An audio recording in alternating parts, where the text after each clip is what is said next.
जय जगन्नाथ समस्त को मु शुभकांत बेहेरा महाप्रभु जगन्नाथंकर अभय चरण को आश्रा करी ए रथयात्रा सीरीज द्वितीय एपिसोड को आरंभ करने जाऊँ। तो पूर्व एपिसोड रे आमे हंस पटार डिजाइन शिखी। तो यही एपिसोड रे आमे किसी नुआ डिजाइन शिखा जहाँ को डाली बोली कह जाए। लता जो थे पत्र थाए फूल थाए डाली कह जाए। तो आमे किसी डाली डिजाइन आज शिखा। चलतु देखा केमती होची। एटा करबा पई आपन को गोटे स्पेस नबाक होता है। डिपेंड करे ता गोटे स्क्वायर अदर गोटे रेक्टेंगुलर स्पेस। जदि गोटे स्क्वायर सेप होता है तो आम डालीटा को यही भाव किसी करी डिजाइन करि परिबा। ठीक अच्छे। और जब एमती रेक्टेंगुलर होता है तो यही भाव आम डाली को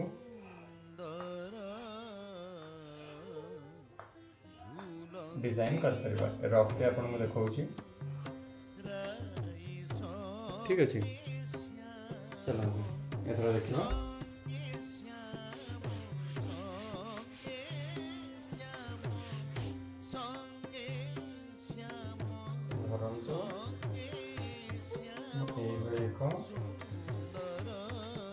पटा को नहीं चौड़ार तो तार हम केमती डिजाइन करवा।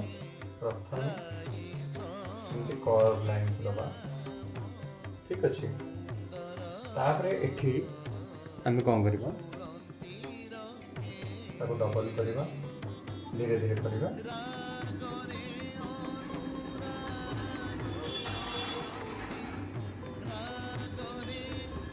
ठीक अच्छे। तो ये आम डाली करवा आरंभ करवा। नेक्स्ट आम ये छोट छोट पत्र भली डिजाइन कर परिबा।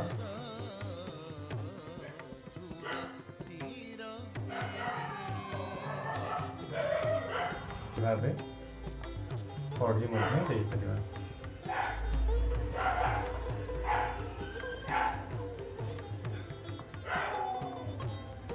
तापरे यही भाव आम डिजाइन कर परिबा। तापर आम जदि चाहिबा आम तले स्पेस थाए कि आपण ए डाली करने को न चाहिए कि एभली भाव झरा टाइप डिजाइन करने चाहते एभलिया मध्य कर परिबे।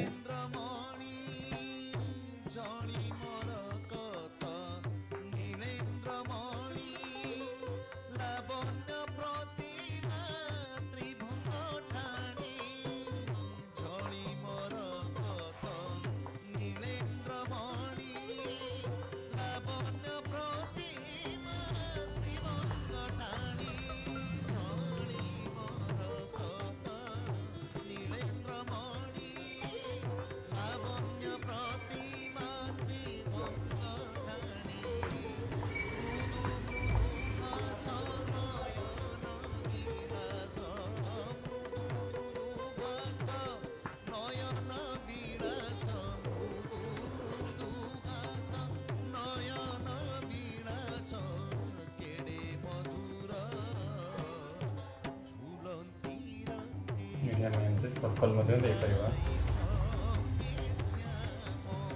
ठीक अच्छे। देखले कितना सुंदर डिजाइन हो गला। एटा आपण तुड़ी रे आराम से फाइन लाइन करी कर परिबे। तो डिजाइन टी बहुत सुंदर भाबे आसीबो। एठी आपण डार्क ग्रीन अबा लाइट ग्रीन रो व्यवहार कर परिबे। तारा आउटलाइन पय आपण ब्लैक आ हाइलाइट पय व्हाइट व्यवहार कर परिबे। तो डिजाइन टी बहुत फुटी के बात है। तो एठी हमर एपिसोड 2 रो समाप्ति होची।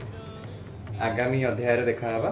जय जगन्नाथ। भल लगे लाइक करंतु, शेयर करंतु, कमेंट रे जणांतु आपन किसी आवश्यक थाए जदि आउ चैनल को सब्सक्राइब करंतु। जय जगन्नाथ।